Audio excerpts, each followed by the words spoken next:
No ano de 1835, depois de meses de discussões na Assembleia Provincial e no interior das lojas maçônicas, os farroupilhas resolveram invadir Porto Alegre na noite de 19 para 20 de setembro.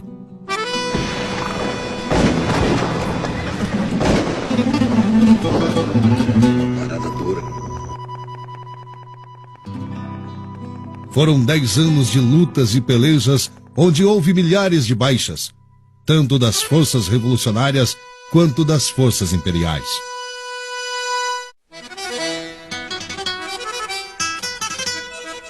Na madrugada do dia 20 de setembro de 1835, os farroupilhas chegavam à ponte da Azenha. Se defrontaram com a patrulha policial, derrotaram os caramurus e puseram o presidente da província, Antônio Rodrigues Fernandes Braga, em fuga para a cidade de Rio Grande. Foi escolhido como presidente da província Marciano Pereira Ribeiro e como comandante das armas o coronel Bento Manuel Ribeiro. Quase um ano depois de iniciada a revolta dos farroupilhas, encontrava-se Antônio de Souza Neto nos campos do Ceival, quando foi atacado por Silva Tavares, que retornava de um alto exílio no Uruguai. Depois da batalha travada no dia 10 de setembro, Neto reuniu seus oficiais nos campos dos Menezes e, num ato de coragem e determinação, proclamou a República Rio-Grandense. 11 de setembro de 1836 marca o nascimento de uma nova nação. Bravos companheiros da 1ª Brigada de Cavalaria, ontem obtivestes a mais completa vitória sobre os escravos da corte do Rio de Janeiro. Nossos compatriotas, os rio-grandenses, estão dispostos, como nós, a não sofrer por mais tempo a prepotência de um governo tirano, arbitrário e cruel como o atual. Em todos os ângulos da província, não soa outro eco que independência, república, liberdade ou morte! Camaradas, nós que compomos a 1ª Brigada do Exército Liberal, devemos ser os primeiros a proclamar a independência desta província, a qual fica desligada das demais províncias do Império e forma um Estado livre e independente, com o título de República Rio-Grandense.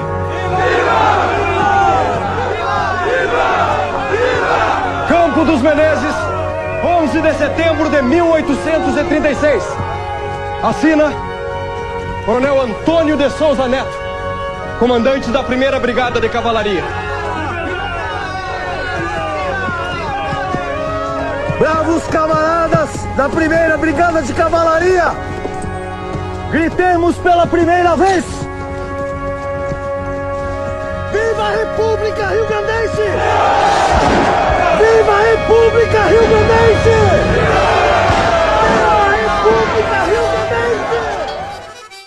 A Câmara de Vereadores de Jaguarão foi a primeira a apoiar o ato de independência. Em seguida, os farroupilhas definiram a primeira capital. Paraty foi a vila escolhida por se encontrar localizada num ponto estratégico. Como símbolo da nova nação foi apresentado o pavilhão tricolor, que manteve as cores brasileiras, verde e amarelo, mas introduziu entre elas o vermelho representativo do espírito republicano e federalista. Precedida a eleição para o presidente da República Rio-Grandense, foi escolhido o presidente Bento Gonçalves da Silva. No ano de 1838, os farroupilhas estavam fortalecidos e reuniram suas melhores forças, sob o comando de seus mais ilustres militares. Atacaram o município de Rio Pardo, onde os imperiais mantinham um forte contingente. O ataque farroupilha foi fulminante, resultando vitoriosos os farroupilhas naquela batalha que passou para a história com o nome de Batalha do Barro Vermelho. Entre os imperiais presos estava a banda do 12º Batalhão de Caçadores. E esse combate, então, ocorreu a 30 de abril de 1838 e tido como um dos mais sangrentos, onde tombaram em torno de 500 combatentes, grande maioria imperialista, muito poucos farroupilhas, e junto com o exército imperial foi apreendido a banda do Maestro Mendanha, que acompanhava o exército imperial. Então o Maestro Mendanha foi preso e foi pedido pelos republicanos que ele compusesse uma música para o hino rio-grandense, para o hino farroupilha. Nesta ilha injusta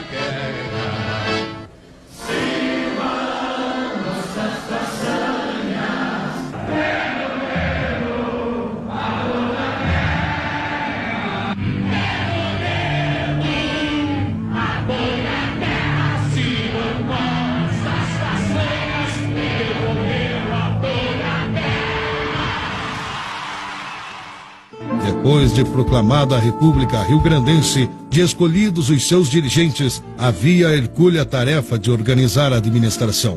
O primeiro presidente provisório foi José Gomes Vasconcelos Jardim. O ministro do Interior e da Fazenda, Domingos José de Almeida, foi o grande responsável pela organização administrativa da República. O primeiro general farrapo foi João Manuel de Lima e Silva, liberal e republicano convicto. Deixou o Rio de Janeiro para se engajar na luta dos farroupilhas. A imprensa oficial foi entregue ao italiano, amigo de Garibaldi, Luigi Rossetti. O governo, o jornal O Povo, se transformou o meio mais eficaz de comunicação da República.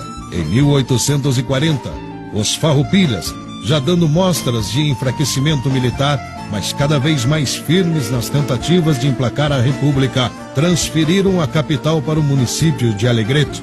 No ano de 1842, reuniu-se a Assembleia Constituinte. Eleitos os 36 deputados, reuniram-se na capital farroupilha para discutir a Constituição. Entre os deputados vamos encontrar os padres Francisco das Chagas Martins de Ávila e Souza e Hildebrando de Freitas Pedroso, além de vários oficiais e civis. Longos foram os debates e notáveis os avanços ideológicos propostos pelos republicanos.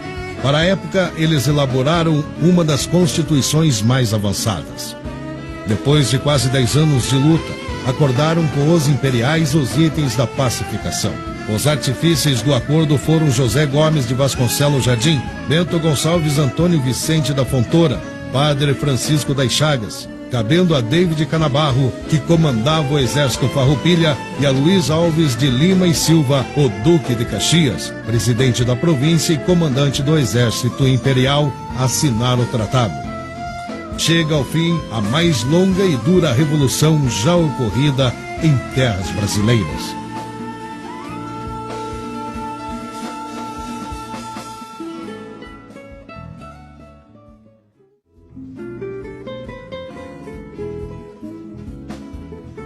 Nos anos seguintes à Revolução Farroupilha, estavam os farrapos e os caramurus unidos no mesmo exército brasileiro, lutando contra as ameaças dos países vizinhos, primeiro a Argentina e depois o Paraguai.